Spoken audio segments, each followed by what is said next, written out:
अच्छा, तो आज हम बात कर रहे हैं गुलकार और अदाकार दिलजीत दोसांझ की नई फिल्म सरदार जी 3। उस पर जो तनाज़ो चल रहा है। जी बिल्कुल। हमारे पास कुछ मालूमात हैं कुछ यूट्यूब चैनल से, जैसे खबर बाई दी झुमरू है, खबरगांव है। हाँ। और खुद दिलजीत ने BBC एशियन नेटवर्क को एक इंटरव्यू दिया है, वो भी है। जी। तो मकसद ये है कि समझें कि आखिर ये सारा मामला है क्या। मतलब पाकिस्तानी अदाकारा हानिया आमिर फिल्म में है, उस पर इतना शोर क्यों है, सही। और फिल्म भारत में क्यों नहीं रिलीज हो रही, और दिलजीत खुद क्या कहते हैं सब पर। तो आइए जरा इसको खोलते हैं। बिल्कुल। और देखिए, ये समझना जरूरी है कि ये सिर्फ एक फिल्म की कास्टिंग का मामला नहीं है। अच्छा। इसके पीछे वो भारत पाकिस्तान के ताल्लुकात की कशीदगी है, खास तौर पर वो जो 22 अप्रैल 2025 के पहलगाम हमले के बाद बढ़ी है। ओ हाँ, वो वाकया। जी, इसी हमले के बाद भारत में पाकिस्तानी फनकारों के काम करने पर पाबंदी लगी थी। तो ये फिल्म उसी पस मंजर में सामने आई है। हाँ, मुझे याद है जैसे ही सरदार जी 3 का ट्रेलर आया ना, तो सोशल मीडिया पर एकदम शोर मच गया, क्योंकि लोगों ने देखा हानिया आमिर है। जी। और फिर फौरन ये बात भी आई कि फिल्म तो भारत में आ ही नहीं रही।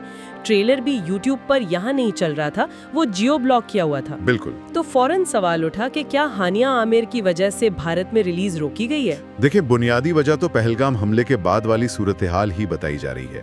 भारत में दो बड़ी फिल्मी तंजीमें हैं, एक FWIC federation of western India cine employees जी, और दूसरी AICWA यानी all India cine workers association. इन दोनों ने बाकायदा मुतालबा किया है कि फिल्म पर पाबंदी लगाई जाए। और उन्होंने CBFC जो फिल्म सर्टिफिकेशन बोर्ड है, उनसे भी दरखास्त की है कि सरदार जी 3 को भारत में रिलीज का सर्टिफिकेट ही ना दिया जाए। अच्छा खासा दबाव यानी। और सिर्फ यही नहीं था, वो हानिया आमिर की कोई पुरानी इंस्टाग्राम पोस्ट भी निकाल लाए लोग। जी हाँ, वो भी एक बात बनी। कहा गया कि इसमें उन्होंने माजी में कभी भारत की किसी फौजी कार्रवाई पर तनकीद की थी, तो वो पोस्ट भी इस तनाज़े को हवा देने का सबब बन गई। लेकिन इस पर फिल्म के जो प्रोड्यूसर हैं गुरबीर सिंह सिंधु और खुद दिलजीत ने भी वजाहत दी। हाँ, दिलजीत ने BBC एशियन नेटवर्क से बात की थी। क्या कहा उन्होंने?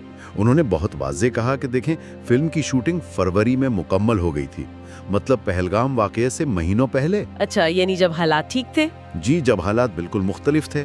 उनका कहना था कि अब जो कशीदा सूरत हाल है और लोगों के जज्बात हैं, उनको देखते हुए प्रोड्यूसर्स ने खुद फैसला किया कि फिल्म को फिलहाल भारत में रिलीज नहीं करते। तो ये प्रोड्यूसर्स का फैसला था? दिलजीत ने यही कहा BBC को? जी, उन्होंने कहा कि ये खालिसतन प्रोड्यूसर्स का फैसला है, उनका बहुत पैसा लगा हुआ है, जाहिर है।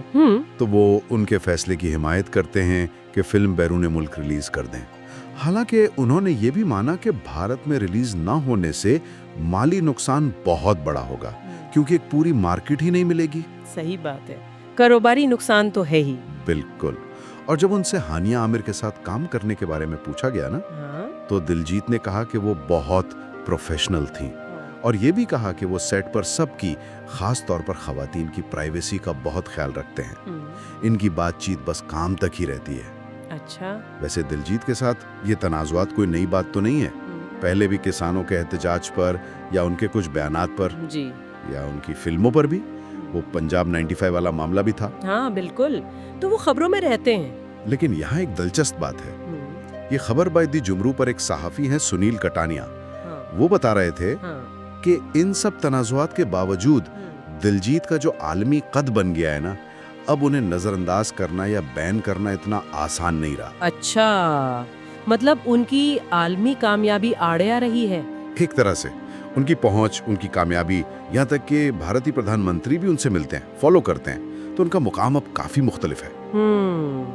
और वो खुद कैसे लेते हैं ये सारी तनकीद? BBC इंटरव्यू में कुछ कहा इस पर? जी, उन्होंने उस पर भी बात की। उनका फलसफा थोड़ा अलग है। वो कहते हैं कि अगर कोई मुझसे नफरत कर रहा है, तो शायद ये नफरत उस शख्स के अपने अंदर है। वो समझते हैं कि लोग तो बस एक जरिया हैं, कुदरत आपको उनके जरिए परख रही होती है। ये तो काफी मतलब गहरी बात है, तनकीद को इस तरह देखना। जी, तो आखिर में हम कहाँ खड़े हैं इस पूरे मामले में? इसकी कई परतें हैं। हाँ, एक तरफ तो फन और सियासत की वो बहस है जो हमेशा चलती है। बिल्कुल।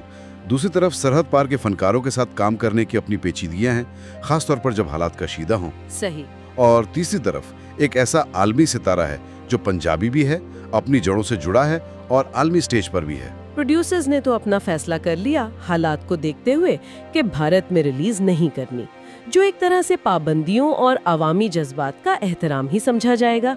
जी, और दिलजीत ने भी यही कहा कि भाई फिल्म पहले बनी थी और वो प्रोड्यूसर्स के साथ खड़े हैं। तो ये पूरी सूरत हाल ना एक सवाल जरूर छोड़ जाती है सोचने के लिए। बिल्कुल, वो सवाल यही है कि क्या जो फनकार आलमी सतह पे पहुंच जाते हैं, चाहे उनके इरादे कुछ भी हों या उनका काम माजी में हुआ हो, क्या वो हमेशा अपने वतन की मकामी सियासत और जो अवामी जज्बात बदलते रहते हैं उसके उतार चढ़ाव में फंसे रहेंगे? क्या उनके लिए इससे बचना मुमकिन भी है? जी, यही वो नुक्ता है जिस पर शायद हमारे सामीन हद गौर कर सकते हैं।